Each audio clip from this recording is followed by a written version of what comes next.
George Zimmerman, the man charged with murdering 17-year-old Trayvon Martin, breaks his silence last night on the Hannity program, giving his side of the story.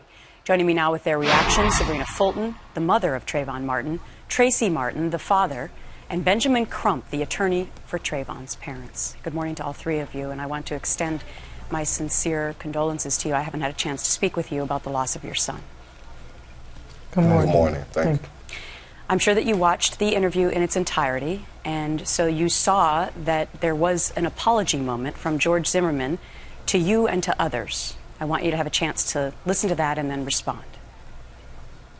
I would tell them that, again, I'm sorry. My wife and I don't have any children. I have nephews that I love more than life. I love them more than myself. And I know when they were born, it was a different, unique bond and love that I have with them. And I love my children even though they aren't born yet.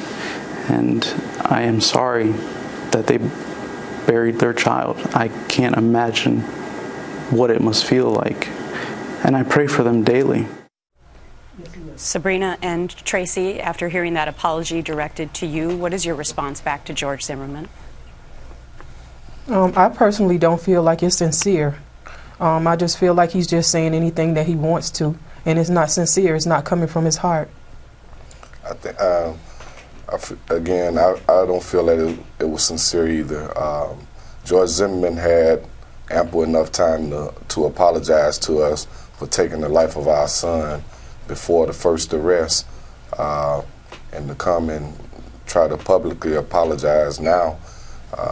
He's just trying to save face. I want you to listen to another thing that he said, because he was asked by Sean Hannity whether or not he had any regrets with the way in which the night played out back in February. Here was his response. Is there anything you regret? Do you regret getting out of the car to follow Trayvon that night? No, sir. Do you regret that you had a gun that night? No, sir. Do you feel you wouldn't be here for this interview if you didn't have that gun? No, sir. You feel you would not be here? I feel that it was all God's plan, and for me to second guess it or judge it.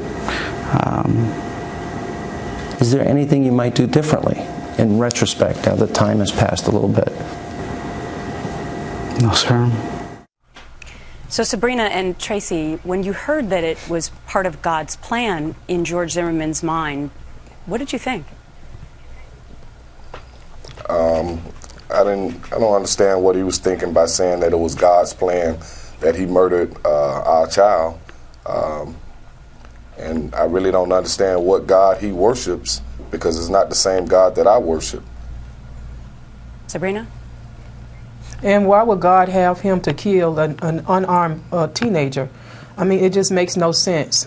So, what plan is it by?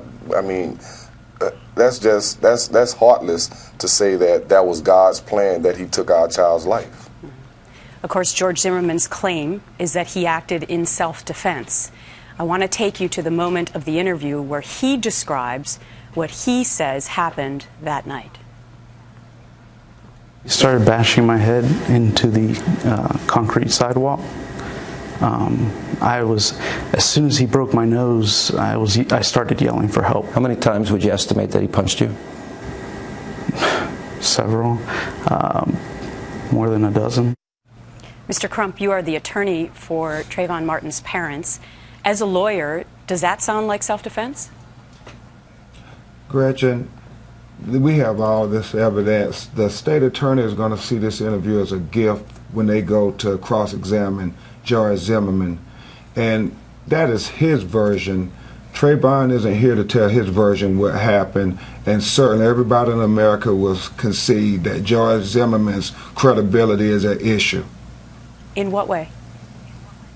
Well, you have all the things that he said to the court, and he has so many inconsistencies that he's told, Gretchen. We don't have enough time in your show to go through all the inconsistencies, but we need only look at the court's order to talk about George Zimmerman's credibility and the things he said in court during the bond hearing. His credibility because it's his version, the only person that's saying Trayvon attacked him. There's no other objective evidence saying that. And you look at objective evidence versus subjective evidence, and when you add them up, the subjective George Zimmerman versions are not consistent with the objective evidence. One of the things you may be pointing to was whether or not Trayvon Martin was running, walking, skipping. I want you to hear another part of the interview where George Zimmerman explains what he saw. You said on the 911 call that he's running. You said that to the dispatch. Maybe I said running, but he was more... You said he's running. Yes. It was like skipping and going away quickly, but he wasn't running out of fear. You could tell the difference? He wasn't running. So he wasn't actually running? No, sir. Okay, because that's what you said to the dispatchers. You thought he was running. Is that what you're talking about, Mr. Crum? Yes, ma'am, and that is so crucial because we hear the 911 conversation he has with the operator. And you remember, Gretchen, an hour after he shot Trayvon Martin in the heart, he gave a written statement. And he said in that written statement, he got out the car to check street signs. Well, we know from listening to that 911 tape that he said, oh, and he said an explicit word and said he's getting away. And that's when we hear the wind whistling and we hear the pursuit. And so just listen with your own ears. We have a thing called re ipsa loquitur in the law, which is Latin for the thing speaks for itself. Just listen with your own ears. Okay. George Zimmerman also in that interview said that he said the word punk. He had been accused of saying something else that may have been thought of as racial. Before I go, though, I want to get Sabrina and Tracy's thoughts on this.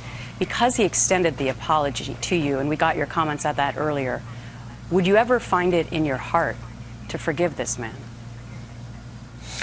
My son just was murdered a couple of months ago, so it's not something that I can really stomach right now. I mean, maybe in a few years, I don't know, but it's just really difficult right now to actually face and sit in the same room as somebody that murdered my son.